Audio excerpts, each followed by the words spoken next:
Assalamualaikum warahmatullahi wabarakatuh. Selamat datang di channel Santri Sunan RSPR. Di video kali ini kami akan mengulas situs di Yogyakarta, yaitu Taman Sari, Yogyakarta. Taman Sari Ngayogyakarta adalah sebuah situs bekas taman atau kebun istana Keraton Ngayogyakarta Hadiningrat yang dapat dibandingkan dengan Taman Sari Surakarta dan Kebun Raya Bogor sebagai kebun istana Bogor. Kebun ini dibangun pada zaman Sultan Hamengkubuwono pertama pada tahun 1758 sampai 1765.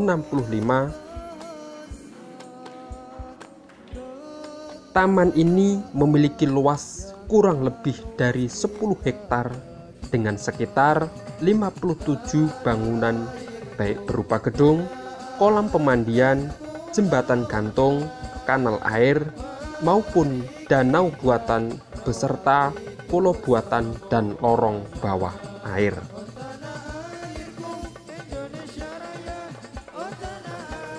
Konon Taman Sari dibangun di bekas keraton lama, Pesanggerahan Garjitawati, yang didirikan oleh Susuhunan Pakubuwono II sebagai tempat istirahat kereta kuda yang akan pergi ke Imogiri. Sebagai pimpinan proyek pembangunan Taman Sari ditunjuklah Tumenggung Mangundipuro. Seluruh biaya pembangunan ditanggung oleh Bupati Madiun Tumenggung Prawiro Sentiko beserta seluruh rakyatnya.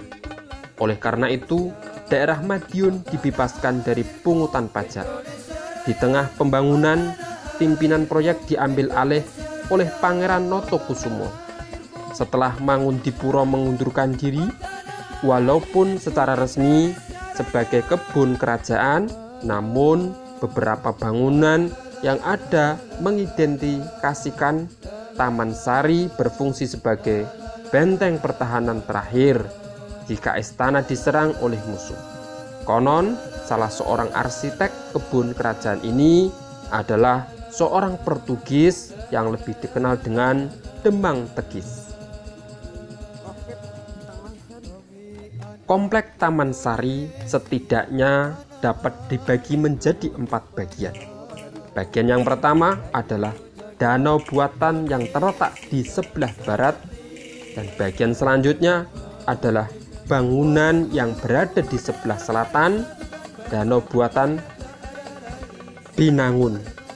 Bagian ketiga adalah Pasarean Ledok Sari dan kolam Garjitawati yang terletak di selatan bagian kedua. Bagian terakhir adalah bagian sebelah timur. Bagian pertama dan kedua dan meluas ke arah timur sampai tenggara kompleks Magangan.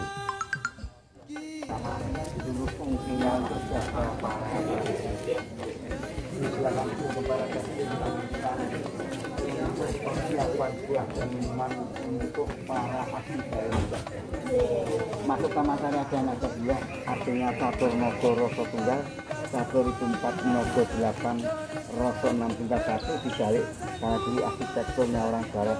1684 selesainya dibangun Taman Sari, tapi tahun Jawa. Kalau nasional 1758. Jadi ada kalender nasional, ada kalender Jawa. Yang mohon maaf tiketnya dipersiapkan di sana. Ini.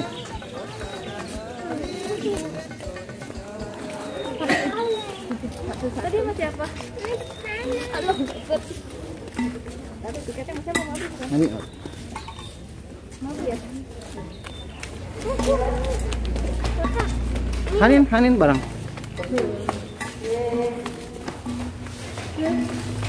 Di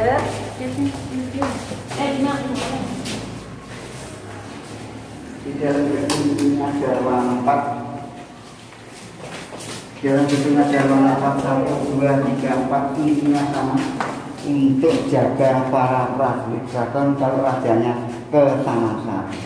Karena Taman Sari adalah sebagian kerajaan Mataram. Dan fungsinya Taman Sari adalah satu tempat berlindung. Karena ada gorong bawah tanah, milikan benteng tinggi, dilengkapi dengan senjata. Fungsi yang kedua, Taman Sari tempat religius untuk mengembangkan agama, maka nanti ada tempat ibadah. Fungsi yang ketiga, tempat persiaran atau rekreasinya raja tertolak vilanya keraton. Jadi tak raja itu berita dari Taman Sari terus kembali ke keraton karena ini hanya villa sementara, namanya pasang dari Taman Sari.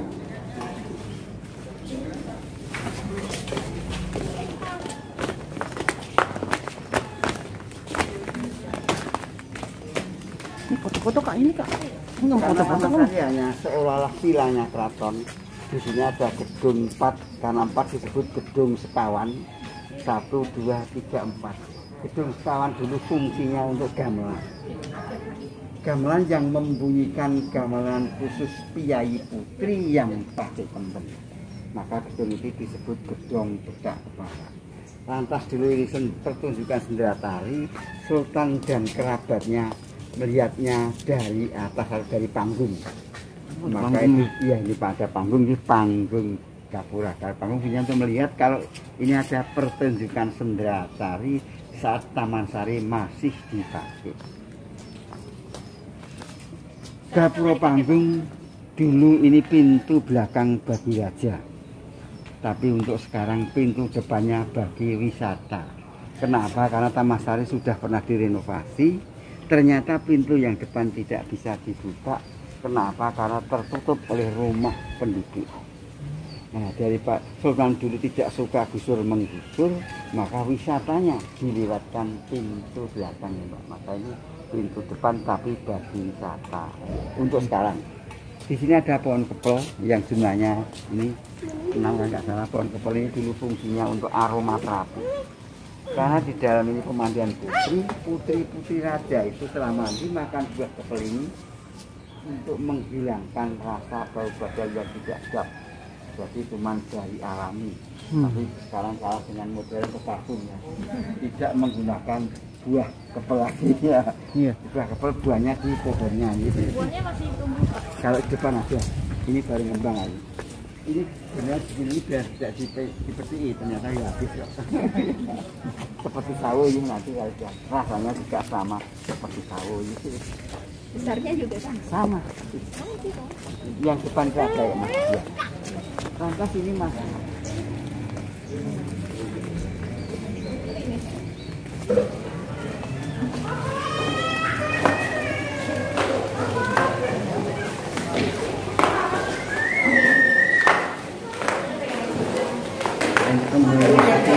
Kolam pemandian Taman Sari.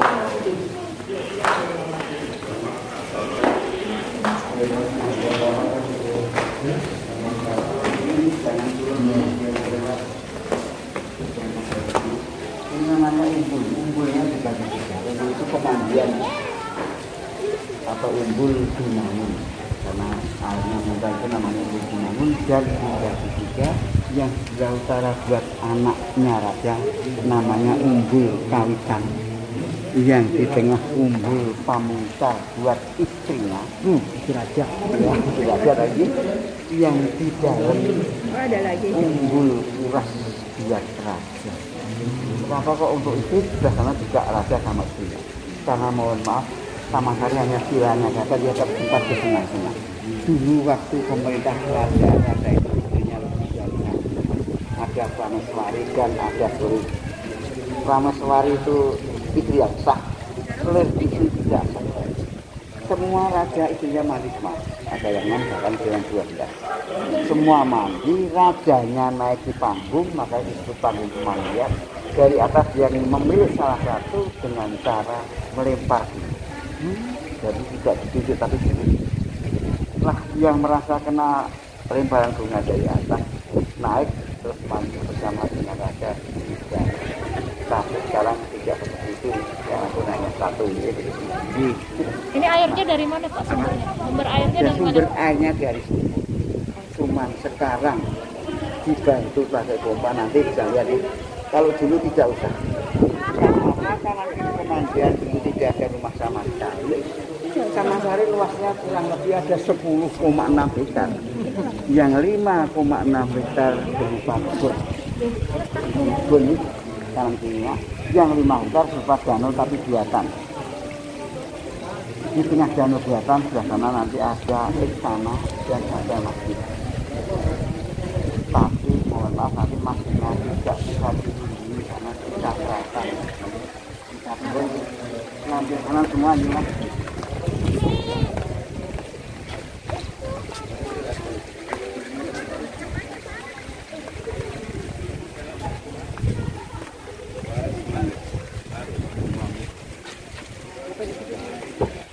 Pak, buat foto. Kan itu yang sebelah utara ini namanya Umbul Kawitan. Kalau orang Jawa Kawitan itu wiwit mau jadi raja ya, maka yang dipakai anaknya Umbul Kawitan. Yang untuk istrinya Pamuncar karena masih muncar-muncar ya istri. Yang di dalam Umbul Kuras, itu kalau airnya kotor diganti, dikuras kalau adanya biar benih lagi. Berhubung ini pemandian anak raja, gedung yang membujur ini buat ganti bagi para anak-anak raja. Yang kiri anak putih, sebelah kanan anak putra. Lantas di pojok-pojok ini ada seperti kurungan. Di samping untuk ritual, dulu juga untuk membakar kayu cendana biar ruangan ini banyak hari aroma terapi ya. Tapi saya diantasi bahwa Taman-Sari hanya dipakai Raja Mataram pertama tahun 1758, Raja Mataram kedua 1812, Raja Mataram ketiga sudah ditinggal sampai sekarang. Kenapa kok Raja Mataram ketiga Taman-Sari ditinggal? Saat Raja Mataram ketiga, Taman-Sari yang luasnya semuanya 10,6 hektar, ada 52 situs rusak dengan alam karena tidak berawat. Di samping rusak dengan alam ini masih ada tentara Belanda. Tidak salah saat itu Sultan tidak suka lagi ke Taman-Sari. Tradisinya raja yang ketiga ini kan kosong.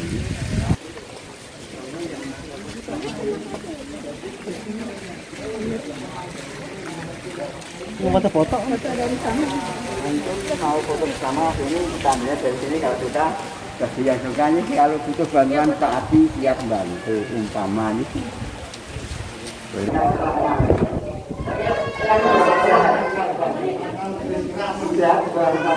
Ada api dan tempat panas. Lantas yang sebelah sana tempat ganti raja dan istrinya. Pintunya dibikin pendek, sama juga sama.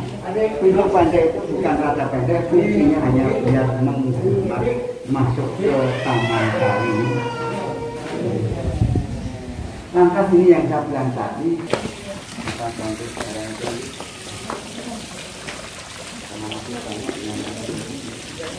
Pemandian untuk Sultan dan para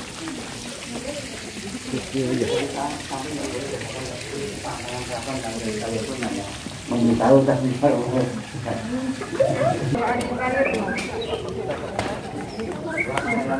tanggal 5.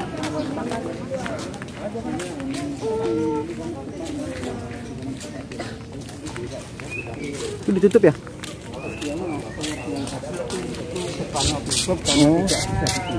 Karena di belakang pintu depan banyak rumah penduduk, Sultan tidak suka disuruh menghibur. Ini dakwah kita ini yang kami sudah dakwahnya.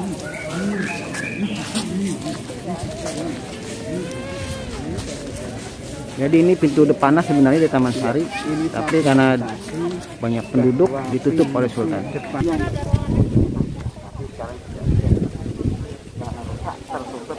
Ini Gapuro Agung pintu depan, pintu belakangnya Gapuro Panggung. Yang menarik dari Taman-Sari ini pemandian Sultan adalah ada masjid rahasia, masjid di bawah tanah untuk Sultan Mataram berujlah. Joro sekarang kampung sekarang. Jadi ini dulu danau sebenarnya Pak ya. Danau buatan tapi sekarang jadi perkampungan karena kemurahan hati Sultan. Dengan Sultan tidak suka gusur menggusur. Nah, itulah hebatnya Sultan Jogja. Betul sekali. Bangun tol aja nggak mau dinyusahin rakyat. Luar biasa Bang Sultan Jogja. Maka bahkan sampai wisata pun yang kalau pasti lewat pintu belakang. Iya. Kita menuju Masjid Bawah Tanah. Tadinya masjid ini berada di tengah-tengah danau untuk melindungi Sultan apabila sedang beribadah, sedang berkholat dan berujlah. Dan sekarang ini menjadi perkampungan Segaran. Masjid itu yang sering ditanyakan sebelum pandemi karena pertama kali banyak orang asing.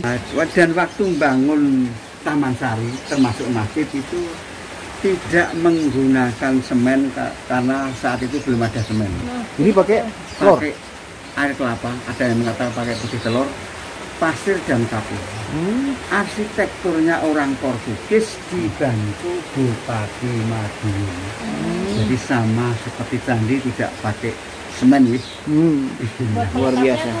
Peletonnya ada yang mengatakan telur, putih telur. Ini masjid.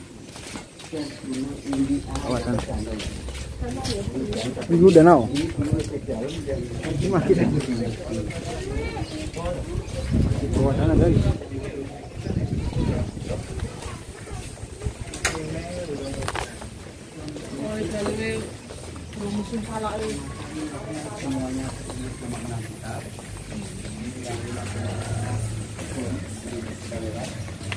Yang dimaksud danau tapi biasa.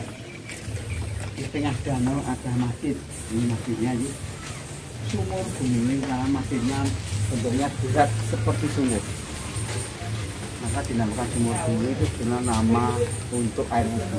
Sumur itu filosofinya kata Pak Sultan kalau sholat pikirannya bulat, maka dibikin bulat. Tidak boleh mikir yang lain-lain. Di masjid ada 2 lantai. Lantai bawah untuk putri, imamnya juga putri. Ini lantai atas untuk raja, imamnya raja sendiri. Di tengah-tengah 2 lantai ada tangga 5.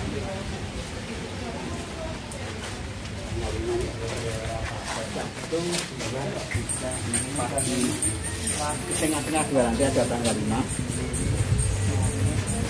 Maka disebutnya dulu mimbar. Ini lantai yang bawah yang dipakai putri, lantai atas yang dipakai raja. Di tengah-tengah 2 lantai ada tangga 5. Tangga 5 itu filosofinya rukun Islam itu 5. Dibikin permanen sama raja untuk mengingatkan tidak hanya kerabat-kerabat, semua yang berkunjung ke Taman Sari katanya ingat sholat 5 waktu walaupun bersenang-senang. Maka dibikin tangga 5 itu untuk mengingatkan para wisata masuk kunjungan ke Taman